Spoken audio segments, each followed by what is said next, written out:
What's going on, everyone? Welcome back to another video on this channel. This time we talk about how do I choose home direction in Google Maps, right? So you might be using the Google Maps, right, for any kind of navigation in here, but how do you just type in and choose home, right? So how does that work?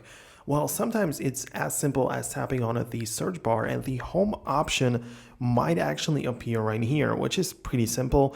And all you have to do in this situation is to tap on home, and you can choose it from contacts or choose it on map, which will likely be choosing on the map. So you might as well just zoom in and, I don't know, like tap it somewhere, whatever in here. And this is going to be your new home.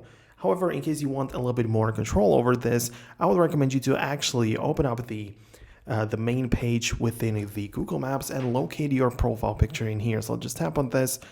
And then I want you to click on the settings right here and scroll down to go to the edit home or work, right? It is part of the account settings. So just tap on this and it just shows you like your favorites or whatever, but you need to swipe to the labeled in here.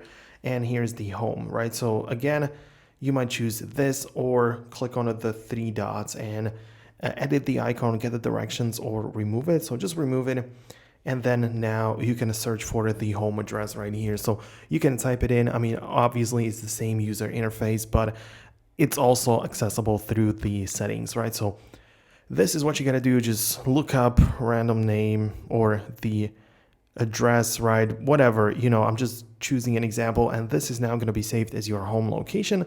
Now, all you have to do is whenever you're starting or, you started the direction, you can choose that you wanna get to home. And in here, it can be literally your home. And from the point on, you can easily just navigate and get directions there. So it's pretty simple, but you gotta know the right techniques to actually make it work.